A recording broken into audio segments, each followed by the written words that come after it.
Armée, drapeau et union nationale.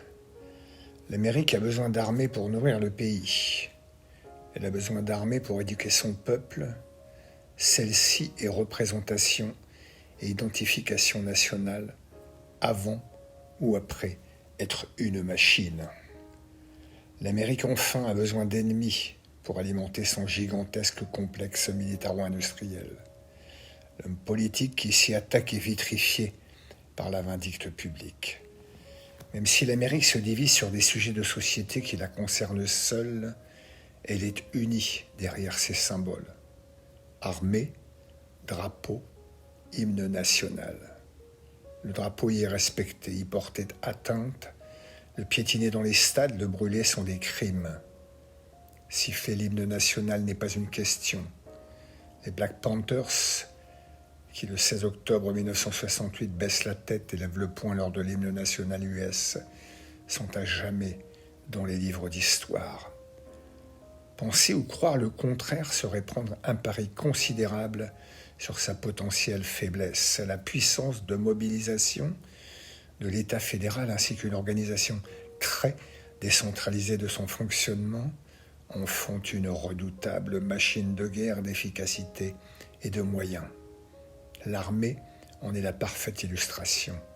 C'est la raison pour laquelle il était, au plan conceptuel, impossible de traiter ces points en les distinguant. L'armée américaine est d'abord et avant tout un pilier nourricier, de loin le plus riche et généreux de la nation. C'est tout ce qui en fait la force. Elle est partie intégrante du pouvoir régalien de l'État fédéral.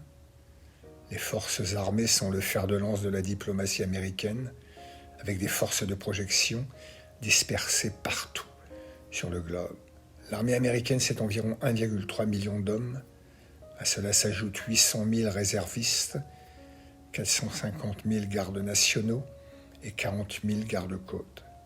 Budget 860 milliards de dollars. L'armée française compte 250 000 hommes, un budget de 50 milliards d'euros sur un total de l'ordre de 406 000 milliards pour le seul État fédéral américain. De sérieuses coupes sombres avaient eu lieu en France ces 10 dernières années. La nouvelle loi de programmation militaire fait état de 400 milliards alloués aux armées. Il est à noter qu'au niveau des effectifs, 30 000 soldats étaient engagés en 2023 au titre des opérations extérieures, force de projection de la France, mais que suite au déconvenu Mali, Burkina, bande sahélienne, un repli est en cours.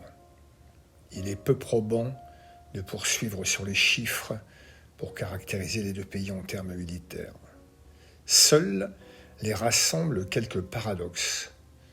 Tous deux dotés d'une force nucléaire stratégique, tous deux membres du Conseil de sécurité des Nations Unies, tous deux membres des plus hautes instances économiques et financières internationales, tous deux membres du traité de l'Atlantique Nord, OTAN.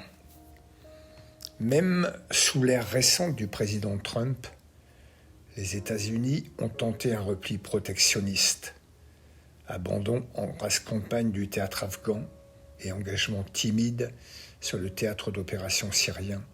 Le conflit ukrainien a remis au goût du jour l'interventionnisme actif des USA en Europe. La France et l'Europe tout entière se sont trouvées rapidement distancées sur 4 points.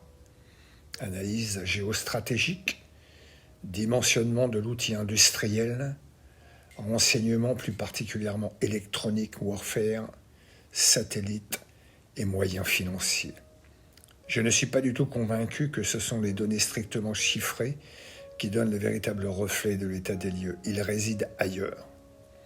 Le président américain, républicain ou démocrate, sait compter sur son peuple pour mobiliser forces combattantes et efforts de guerre. Si le président Macron s'est trouvé à jongler si souvent sur le « en même temps », c'est aussi car son peuple ne le suit pas dans la guerre, aucune et plus jamais. Son armée professionnelle ne fait pas le poids, ses équipements non plus. C'est tout l'inverse aux États-Unis. Il s'agit de défendre liberté et nation.